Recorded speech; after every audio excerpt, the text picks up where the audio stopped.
and so occupied were each of us with our own thoughts that, if my memory serves me, we scarcely interchanged a word. Down the snow slopes we marched, swiftly and without hesitation, for here the road was marked for us by means of pillars of rock set opposite to one another at intervals. These pillars we observed with satisfaction, for they told us that we were still upon a highway which led to the promised land.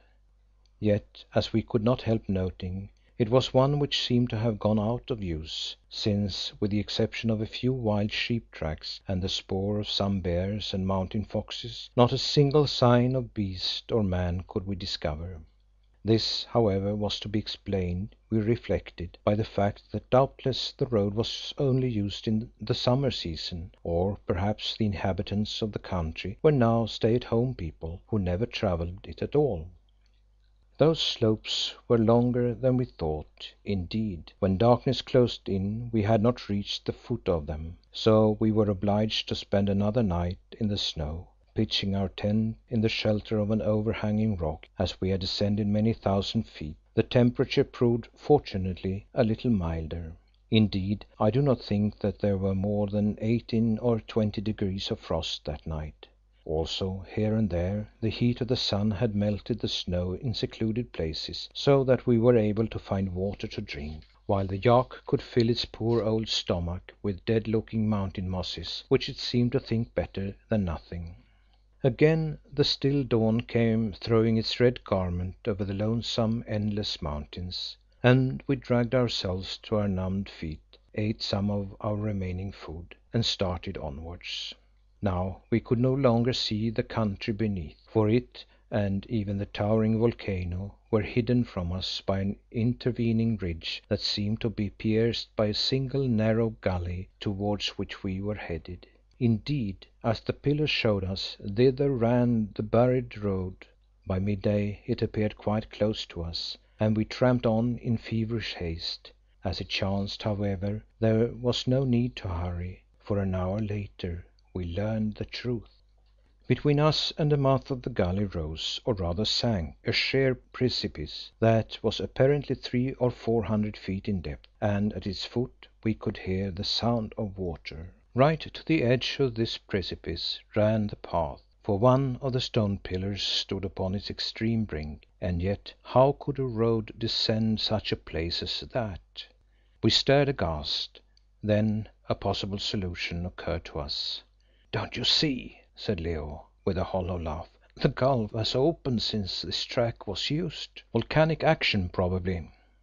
"Perhaps. Or perhaps there was a wooden bridge or stairway which has rotted. It does not matter. We must find another path, that is all," I answered as cheerfully as I could. "Yes, and soon," he said, "if we do not wish to stop here for ever." So we turned to the right and marched along the edge of the precipice till, a mile or so away, we came to a small glacier of which the surface was sprinkled with large stones frozen into its substance. This glacier hung down the face of the cliff like a petrified waterfall, but whether or no it reached the foot we could not discover.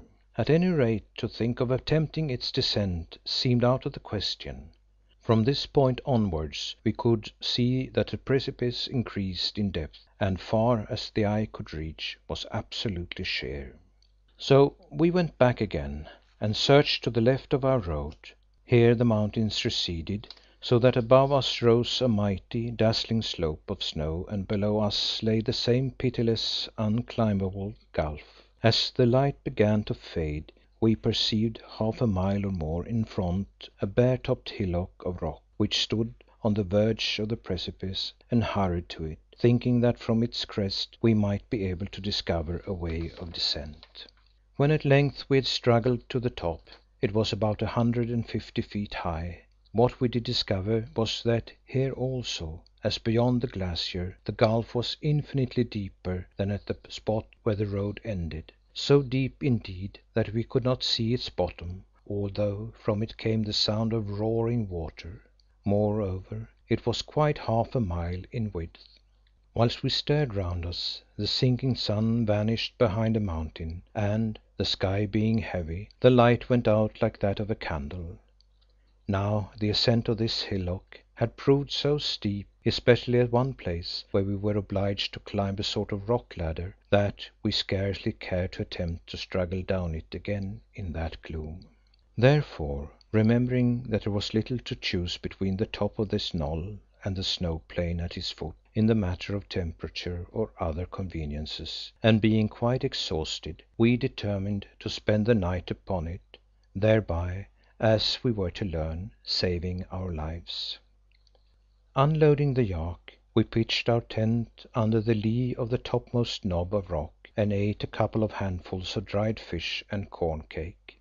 This was the last of food that we had brought with us from the Lamasery, and we reflected with dismay that unless we could shoot something, our commissariat was now represented by the carcass of our old friend the yak.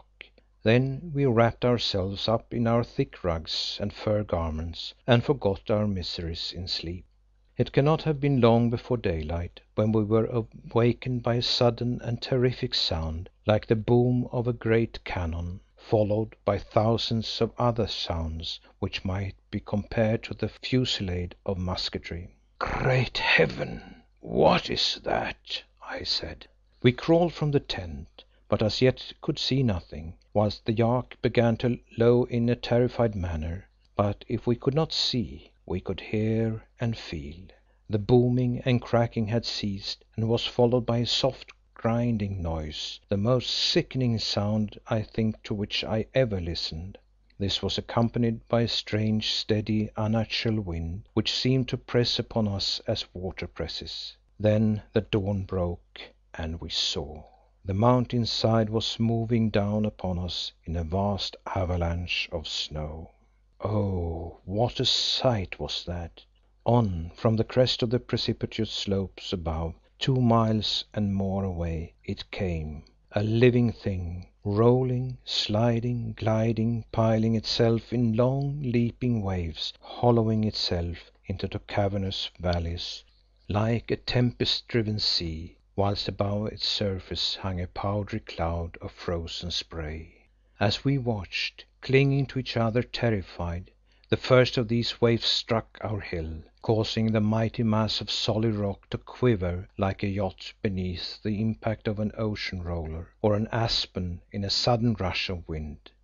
It struck and slowly separated, then with a majestic motion flowed like water over the edge of the precipice on either side and fell with a thudding sound into the unmeasured depth beneath. And this was but a little thing, a mere forerunner, for after it, with a slow serpentine movement, rolled the body of the avalanche.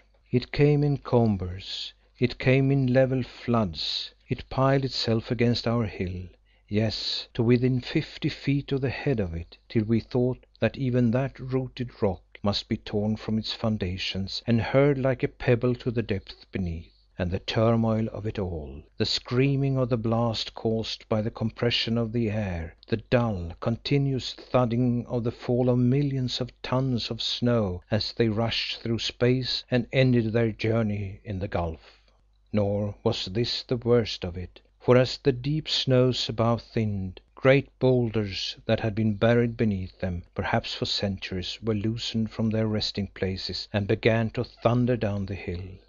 At first they moved slowly, throwing up the hard snow around them as the prow of a ship throws foam. Then, gathering momentum, they sprang into the air with leaps such as those of shells ricocheting upon water, till in the end, singing and hurtling, many of them rushed past and even over us to vanish far beyond. Some indeed struck our little mountain with the force of shot fired from the great guns of a battleship and shattered there, or if they fell upon its side, tore away tons of rocks and passed with them into the chasm like a meteor surrounded by its satellites.